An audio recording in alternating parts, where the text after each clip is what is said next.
നമസ്കാരം. മുനമ്പം സമരം നടക്കുന്ന പള്ളിപ്പുറം ഗ്രാമപഞ്ചായത്തിലെ മുനമ്പം കടപ്പുറം വാർഡിൽ BJP സ്ഥാനാർത്ഥി കുഞ്ഞുമോൻ അഗസ്റ്റിൻ വിജയിച്ചു. CPM സ്ഥാനാർത്ഥി റോക്കി ബിനോയിയെ 31 വോട്ടിന് പരാജയപ്പെടുത്തിയാണ് കുഞ്ഞുമോൻ വിജയിച്ചത്.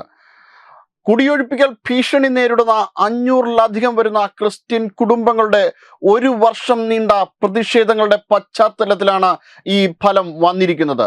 BJP അവർക്ക് നൽകിയ വലിയ പിന്തുണയുടെ ഭാഗമായാണ് ഈ വിജയം വന്നത് എന്ന് BJP സംസ്ഥാന ജനറൽ സെക്രട്ടറി അനൂപ് ആന്റണി പറഞ്ഞു. ചരിത്രപരമാണ് ഈ വിജയം എന്നാണ് അനൂപ് ആന്റണി ഇതിനെ വിശേഷിപ്പിച്ചത്. പോരാടുന്ന മുനമ്പം വിഷയത്തിൽ പോരാടുന്ന ജനതയോടൊപ്പം മോദി സർക്കാർ നിലകൊണ്ടു എന്നും അതവർ തിരിച്ചറിഞ്ഞ വോട്ട് നൽകിയതായും അനൂപ് ആന്റണി കൂട്ടിച്ചേർത്തു. എറണാകുളം ജില്ലയിലെ മുനമ്പത്ത് 404 ഏക്കർ ഭൂമി വഖഫ് ബോർഡ് പിടിച്ചെടുക്കുകയായിരുന്നു. എന്നാൽ ഇത് വഖഫ് ഭൂമി അല്ലായിരുന്നു. ഇത് മുനമ്പത്തെ ജനങ്ങൾ കാശ് കൊടുത്ത് വാങ്ങിയ ഭൂമിയായിരുന്നു എന്നതാണ് യാഥാർത്ഥ്യം. 2019 ഇവർക്ക് ഭൂമിക്ക് മേൽ കരമടയ്ക്കാനുള്ള അവകാശം എടുത്തു കളയപ്പെട്ടു. എന്നാൽ ഈ ഭൂമി മുനമ്പത്തുകാർ കാശ് കൊടുത്ത് വാങ്ങിയതാണ്. നികുതിയടക്കാനുള്ള അവരുടെ അവകാശം തിരിച്ചു വേണമെന്ന കുടുംബങ്ങൾ ആവശ്യപ്പെട്ടു. നൽകാൻ സർക്കാർ തയ്യാറായില്ല.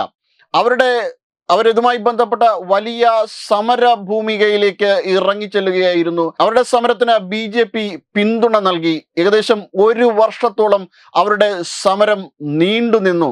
ഇതിന് കാരണമായ വസ്തുത എന്തെന്നാൽ മുനമ്പത്തെ ഭൂമി വഖഫ് ഭൂമിയാണ് എന്ന് പറഞ്ഞുകൊണ്ട് മുനമ്പത്തുകാരുടെ 404 ഏക്കർ വഖഫ് ബോർഡ് ഈ ഭൂമി പിടിച്ചെടുത്തത് ആയിരുന്നു. ഈ സമരം വലിയ ദേശീയ ശ്രദ്ധയാകർഷിക്കുകയായിരുന്നു. ദേശീയ ശ്രദ്ധയാകർഷിച്ച ഈ സമരത്തിന് ഒടുവിലാണ് വഖഫ് ബില്ല് വരുന്നത്. ആ വഖഫ് ബില്ലിൽ 2013 കോൺഗ്രസ് സർക്കാരിന്റെ അനുഗ്രഹാശിസ്സോടുകളോടെ വന്ന അനുച്ഛേദത്തിന്റെ വന്ന അമെൻമെന്റിൽ മാറ്റങ്ങൾ വരുത്തി. അമെൻമെന്റിൽ വന്ന റെഗുലേഷൻസിൽ മാറ്റങ്ങൾ വരുത്തുകയുണ്ടായി. അതിലെ അനുച്ഛേദം 40 പ്രകാരം ഒരു ഭൂമി വഖഫ് ഭൂമിയാണ് എന്ന് ബോധ്യപ്പെട്ടാൽ തന്നെ വഖഫ് ബോർഡിന് ഭൂമി ഏറ്റെടുക്കാം എന്ന ഒരു അനുച്ഛേദം എന്നൊരു സെക്ഷൻ ആ നിയമത്തിൽ നിന്ന് എടുത്തു മാറ്റുകയുണ്ടായി സർക്കാരിൻ്റെ ഇപ്പോഴത്തെ അമെൻമെന്റ് പ്രകാരം. അതോടൊപ്പം തന്നെ ഒരു ഭൂമി വാക്കാൽ ഒരു വഖഫ് ഭൂമിയാണ് എന്ന് പറഞ്ഞാൽ തന്നെ മറ്റ് തെളിവുകളൊന്നും ഇല്ലെങ്കിൽ പോലും അത് വഖഫ് ഭൂമിയാണ് എന്ന് പറയുന്ന സെക്ഷനൊക്കെ അതിൽ നിന്ന് എടുത്തു മാറ്റുകയുണ്ടായി. അങ്ങനെ വഖഫ് ബില്ലിൽ കാര്യമായ രീതിയിലുള്ള ഒരു പരിവർത്തനം ഭാരതീയ ജനതാ പാർട്ടിയുടെ നേതൃത്വത്തിലുള്ള NDA സർക്കാർ കൊണ്ടുവന്നു. ഇത് മുനമ്പത്തെ ജനങ്ങൾക്ക് വലിയ ആശ്വാസമാണ് ഉണ്ടായത്. അതോടൊപ്പം തന്നെ സമരവുമായി BJP മുന്നോട്ട് പോയി. ഈ അടുത്ത സമയത്തായി ഹൈക്കോടതി അവിടുത്തെ മുനമ്പത്തെ ജനങ്ങളുടെ സ്വത്തുക്കൾ മേലുള്ള കരമടയ്ക്കാനുള്ള അനുമതി വീണ്ടും തിരിച്ചു കൊടുക്കുകയുണ്ടായി. എന്നാൽ ഇപ്പോൾ സുപ്രീം കോടതിയിൽ നിന്ന് അറിയാൻ കഴിഞ്ഞത് ഇത് സ്റ്റാറ്റസ് കോ തുടരണമെന്നാണ്. പക്ഷേ ഇതിൽ സമരമായിട്ട് BJP മുന്നോട്ട് പോവുകയാണ്. തീർച്ചയായും ഇതിലൊരു വലിയ മാറ്റം തന്നെ ഉണ്ടാകും. അവിടെ ഒരു മുനമ്പത്തുകാർക്ക് ഭൂമി തിരിച്ച് കൊടുക്കപ്പെടും എന്ന